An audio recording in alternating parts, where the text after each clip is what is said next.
வற்றாப்பளை கண்ணகி அம்மன். முல்லை மண்ணை ஆளுகின்ற முடிதரித்த மன்னவளாய். வற்றாப்பளை கண்ணகி அம்மன் ஆனது ஈழத் திருநாட்டில் முல்லைத்தீவு மாவட்டத்தில் உள்ள ஆலயம்.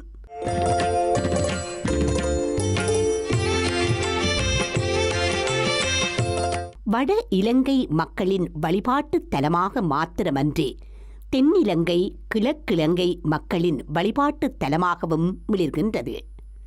கண்ணகி வழிபாடு பற்றிய மிக பழைய இலக்கிய சான்றாக சிலப்பதிகாரம், சிலம்பு கூறல், கோவலனார் கதை, கண்ணகி வழக்குரை என்பன மிளிர்கின்றன. ஈழத்தில் கண்ணகி வழிபாடு பரவியமை பற்றிய சில தகவல்களை ராஜாவலிய ராஜரத்நாகர எனும் சிங்கள வரலாற்று நூல்கள் தருகின்றன. இலங்கையில் சைவ தமிழ் மக்கள் மாத்திரமன்றி பௌத்த சிங்கள மக்களும் பத்தினி தெய்வத்தை வழிபடுகின்றனர். பௌத்த ஆலயங்களில் சபத்தினி தெய்யோ என்னும் பெயரால் கண்ணகி அம்மன் வழிபாடு நடைபெறுகின்றது. கண்டியில் தற்போது புத்த பெருமானின் புனித தந்தத்திற்கு எடுக்கப்படும் பெருகரா ஆரம்பத்தில் பத்தினி தெய்வத்திற்கு எடுக்கப்பட்ட விழாவென்று ஆய்வாளர்கள் கருதுகின்றனர். இங்கனம் இலங்கையிலுள்ள இரு இன மக்களும் இணைந்து வழிபடும் பத்தினி தெய்வ வழிபாடு வற்றாப்பளையில் தோற்றம் பெற்ற வரலாறு ஆய்வுக்குரியது. சிலம்பு கூறல் காவியமும் அம்மன் சிந்து என்னும் சிற்றிலக்கியமும் கண்ணகி அம்மன் வற்றாப்பளையில் கோயில் கொண்டதை பற்றி சில குறிப்புகளை தருகின்றன. கண்ணகி மதுரையை எரித்ததன் பின்பு இலங்கைக்கு வந்து பல இடங்களில் தங்கினாள். வற்றாப்பளைக்கு வந்ததை சிலம்பு கூறல் என்னும் கண்ணகி காப்பியம் கூறுகின்றது. கண்ணகி ஈழத்தில் வந்து கோயில் கொண்ட இடங்களை அம்மன் சிந்து பட்டியலிட்டு கூறுகின்றது. அங்குணா மைக்கடவை செட்டிபுல மண்சூழ் ஆனதோர் வற்றாப்பளை மீதுரைந்தாய் பொங்கு புகழ் கொம்படி பொறிக்கடவை சங்கு வயல் புகழ் பெருகு கோலங்கிராய் மீதுரைந்தாய். கண்ணகி வழிபாட்டை பத்தினி தெய்வ வழிபாடாக ஈழத்தில் அறிமுகம் செய்து வைத்தவன் கிறிஸ்துக்கு பின் 2ஆம் நூற்றாண்டைச் சேர்ந்த கஜபாகு மன்னன் ஆவான் என சிலப்பதிகார செய்தி கூறுகின்றது. சேர மன்னன் கண்ணகிக்கு விழாவெடுத்த போது கடல் சூழ் இலங்கை கஜபாகு மன்னனும் அவ்விழாவில் பங்கு கொண்டான் என்றும் அவனே ஈழத்தில் கண்ணகி வழிபாட்டை அறிமுகப்படுத்தினான் என்றும் கூறப்படுகின்றது. ஆனால் கண்ணகி கதை சிலப்பதிகார காலத்திற்கு முன்பே நிகழ்ந்திருக்கின்றது. சிலப்பதிகாரம் இயற்றப்படுவதற்கு முன்பே கண்ணகி கதை மரபுகள் வழங்கி வந்தன என்பதற்கு நற்றிணையில் சான்றுண்டு. பெண்மையை தெய்வமாக போற்றும் பண்பு தமிழ் மக்கள் மத்தியில் வரலாற்றுக்கு முந்திய காலம் தொட்டு நிலவி வந்துள்ளது. வற்றாப்பளையில் இருந்தே கிழக்கு மாகாணத்திற்கு கண்ணகி அம்மன் வழிபாடு பரவியதென்பர். கண்ணகி அம்மன் வற்றாப்பளைக்கு வந்து இடைச்சிறுவர்களுக்கு காட்சி கொடுத்த நிகழ்ச்சியையும் அதற்கு முன்பு முள்ளியவளைக்கு வந்ததையும் அம்மன் சிந்து குறிப்பிடுகின்றது.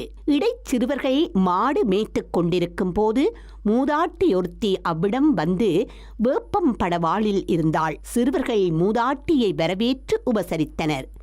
தனக்கு பசிக்கின்றது என்று சொல்லவே அவர்கள் பார்ப்புக்கை சமைத்து கொடுத்தனர். பொழுதுபட்டு விட்டதனால் விளக்கேற்றுமாறு மூதாட்டி கூறினாள்.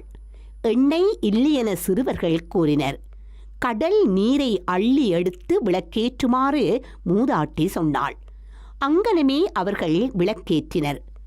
தனது தலையில் பேன் அதிகமாகையால் தலையில் பேன் பார்க்குமாறு மூதாட்டி கேட்டுக்கொண்டாள். சிறுவர்கள் பார்த்தபோது தலையில் 1000 கண்கள் தென்பட்டன. அவர்கள் ஆச்சரியமும் மலைப்புமுற்றனர். திடீரென மூதாட்டி மறைந்து விட்டாள். வைகாசி மாதம் வருவேன் ஒரு திங்கள் என அசரீரி ஒலித்தது. இடைச்சிறுவர்கள் இதனை முதியோருக்கு அறிவித்தனர். அவர்கள் முதலில் இதனை நம்பவில்லை. அவர்கள் அவ்விடத்தில் எங்கும் தேடியும் மூதாட்டியை காணவில்லை. மூதாட்டி இருந்த வேப்பம் படவால் தளிர் வந்திருப்பதைக் கண்டனர்.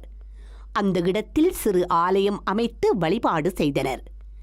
வைகாசி மாதத்து பூரணையை அண்டிய திங்கட்கிழமை பொங்கல் செய்தனர். அயல் கிராமத்து மக்களும் இந்த வழிபாட்டில் கலந்து கொண்டனர். வழிபாடு தொடர்ந்த அக்காலத்தில் உயர் வேளாண் குலத்தைச் சேர்ந்த ஒருவரே பூசாரியாராக இருந்தார். திங்கள் தோறும் பூசை நடைபெற்றது. வைகாசி மாதத்தில் சிறப்பாக பொங்கல் நடைபெற்று வந்தது. தஞ்சாவூரிலிருந்து பக்த ஞானி என்னும் கண்ணகி பக்தர் இங்கு வந்தார். இவர் இங்கு கண்ணகி அம்மனுக்கு செய்யப்படும் சில கிரியை நெறிமுறைகளை அறிமுகப்படுத்தினார். இதற்கு தேவையான சாதனங்களை இந்தியாவிலிருந்து கொண்டு வந்தார். கிரியை முறைகளை ஏட்டில் எழுதி வைத்தார். இவரின் பத்ததிப்படியே இன்று வரையும் பொங்கல் நடைபெறுகின்றது. பக்த ஞானி என்னும் அடியார் முள்ளிய வளையிலேயே வாழ்ந்தார். இப்பெரியார் சிவபதம் அடைந்த பின்னர் இவரை தகனம் செய்த முள்ளியவளை நாவட்காட்டில் இவருக்கு பொங்கல் செய்வது வழக்கம். வற்றாப்பளை பொங்கலுக்கு பின்னர் வரும் வெள்ளிக்கிழமை பக்த ஞானி பொங்கல் நடைபெறும். வற்றாப்பளையில் தொடங்கிய பொங்கல் மரபு பின்னர் முள்ளிய வளையிலும் தொடர்பு படுத்தப்பட்டது. முள்ளிய வளை ஈழத் தமிழர் வரலாற்று மூலமாக திகழும் வையா பாடலிலும் கதிரியப்பர் பள்ளு என்னும் பிரபந்தத்திலும் குறிப்பிடப்படுகின்றது. வன்னி பிரதேசத்தில் உள்ள 7 வன்னிமைகளில் ஒன்றான முள்ளியவளை வன்னிமை 70 கிராமங்களை உள்ளடக்கி இருந்ததாக ஆய்வாளர் கூறுகின்றனர். முள்ளிய வளையிலுள்ள காட்டு விநாயகர் ஆலயத்தில் பொங்கலுக்கான முன்னோடி நிகழ்ச்சிகள் இடம்பெறத் தொடங்கின. வற்றாப்பளை பொங்கலுக்கு முதல் 7 நாள் மடைகளும் பொங்கலும் இன்றும் காட்டு விநாயகர் ஆலயம் என அழைக்கப்படும் மூத்த நயினார் ஆலயத்திலேயே நடைபெற்று வருகின்றன. மேலும் விநாயகர் பெருமானை வழிபட்டு இச்செயலையும் தொடங்கும் சைவ மரபின் செல்வாக்கையும் இரு கிராமத்தவர்களுக்கும் இடையே இருந்த உறவு தொடர்புகளையும் உணர்த்தும் வகையில் இந்நிகழ்ச்சி அமைந்தது எனலாம். அடுத்த கட்டமாக கண்ணகி வழிபாட்டின் மரபில் ஆகம மரபு தொடர்பு படுத்தப்படுவதை அவதானிக்கலாம். வேளாளரும் பிற குலப்பிரிவினரும் இணைந்து நடத்தி வந்த பொங்கல் விழாக்களில் ஆகம முறைப்படி பூசை செய்யும் அந்தணர்களும் சேர்க்கப்பட்டனர். மக்கள் கிராமிய தெய்வ வழிபாட்டில் ஆழமான நம்பிக்கையுடையவர்கள். ஆரியரின் செல்வாக்கினாலேயே அந்தணர்கள் பூசை செய்யும் முறை ஏற்பட்டது. ஆகம முறைப்படி பூசை நடைபெறும் ஆலயங்களில் பழைய கிராமிய மரபுகள் புறக்கணிக்கப்படுவதை காணலாம். ஆனால் வற்றாப்பளையில் கிராமிய மரபும் ஆகம மரபும் இணைந்து செயற்படுவதை காணலாம். தென்னை மர அடியிலிருந்து பிராமணர்கள் முள்ளியவளைக்கு அழைத்து வரப்பட்டு குடியமர்த்தப்பட்டனர். பொங்கல் மடை நிகழ்ச்சிகளில் ஆகம நெறிக்குரிய பூசை முதலியவற்றை பிராமணர் செய்யும் மரபு ஏற்பட்டது. ஆயினும் பொங்குதல் படைத்தல் என்னும் மரபு வழி கிரியைகளை கட்டாடி உடையார் என அழைக்கப்படும் பூசாரியாரும் பிற குலத் தொழிலாளரும் ஒழுக்க சீலராக இருந்து ஆற்றி வருகின்றனர். இவ்வழிபாட்டு மரபில் சிலம்பு, பிரம்பு, அம்மானை, உடுக்கு முதலிய புனித சின்னங்களும் வெள்ளியால் அமைந்து ஷமூடபடாம் என்னும் அமைப்பும் சித்திரச் சேலைகளும் இடம்பெறத் தொடங்கின. பக்த ஞானி என்பவரே இந்த ஏற்பாட்டை செய்தார் என்று கூறப்படுகின்றது. கும்பத்தில் வெள்ளி முக அமைப்பை பொருத்தி வெள்ளியாலான கை கால் என்பவற்றை முறைப்படி அமைத்து கண்ணகி அம்மனது உருவம் அமைக்கப்படும். இப்புனித சின்னங்களை அம்மனுக்கு பூசை செய்யும் அந்தணர்கள் தங்களது பாதுகாப்பில் முள்ளியவளை கல்யாண வேலவர் ஆலயத்திற்கு அருகாமையில் அமைந்திருந்த தமது இல்லத்தில் வைத்து பூசித்து வந்தனர். வெள்ளிதோறும் இல்லத்தில் பூசையும் திங்கட்கிழமைகளில் வற்றாப்பளை கோயிலில் பூசையும் நிகழ்ந்து வந்தன. அடுத்த கட்டமாக ஆகம முறைப்படி அம்மனை விக்கிரக வடிவில் அமைத்த நிகழ்ச்சியாகும்.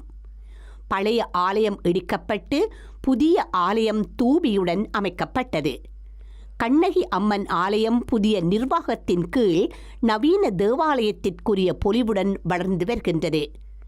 யாழ்ப்பாணத்தில் நாவலரின் எதிர்ப்பால் கண்ணகி அம்மன் கோவில்கள் மனோன்மணி அம்மன் கோயில்களாகவும் ராஜராஜேஸ்வரி கோயில்களாகவும் மாற்றம் பெற்றன. கிராமிய தெய்வ வழிபாட்டில் ஆழமாக ஊறியுள்ள யாழ்ப்பாண மக்கள் கால்நடையாகவும் கடல் மூலம் வத்தையிலும் பிரசித்தி பெற்ற வற்றாப்பளை அம்மன் ஆலயத்திற்கு வரத்தலைப்பட்டனர். வட இலங்கையில் சுமார் 30 கண்ணகி அம்மன் கோயில்கள் இருந்தபோதும் அவற்றுள் வற்றாப்பளை அம்மன் கோயிலே தேசத்து கோயிலாக பெருந்தொகையான பக்தர்களை ஈர்ப்பது சிறப்பம்சமாகும். இந்த வரலாற்று மரபை நோக்குமிடத்து வெற்றாப்பளை கண்ணகி அம்மனுக்கும் சிலப்பதிகாரம் காட்டும் கண்ணகிக்கும் குறிப்பிடத்தக்க வேறுபாடுகளை அவதானிக்க முடியும். சிலப்பதிகார கண்ணகி மானிடப் பெண். வையத்துள் வாழ்வாங்கு வாழ்ந்து தன் கற்பின் திறத்தால் தெய்வநிலை எய்தியதை சுட்டி நிற்கின்றது. ஒரு மானிட பெண்ணை தெய்வமாக பூசிக்க சைவ சமய மரபில் இடமில்லை. வெற்றாப்பளை கண்ணகி உமாதேவியாரின் அவதாரமாகவே கருதப்படுகின்றாள். மதுரையில் கோயில் கொண்டிருந்த உமாதேவியார் பாண்டிய மன்னனை பழிவாங்கும் நோக்குடன் மாங்கனியில் தோன்றி மானாகச் செட்டியின் மகளாக வளர்ந்தாள் என சிலம்புக்கூறல் கதை அமைகின்றது. கண்ணகி அம்மன் வழிபாட்டு மரபில் மரபு வழியாக வரும் பொங்கி படைக்கும் முறைக்கும் ஆகம முறைப்படியான வழிபாட்டிற்கும் இடையே உள்ள முரண்பாட்டையும் நாம் நோக்க வேண்டும். கதை மரபின்படி ஆரம்பத்தில் வேளாண் மரபைச் சேர்ந்த பூசாரியாரே பொங்கி படைத்தார். பிற தொழிலாளர் குலப் பிரிவினர் அதற்கு துணை புரிந்தனர். பின்னர் ஓர் இடைக்கால பகுதியில்தான் பிராமணர் கிரியையிற்கு வந்தனர்.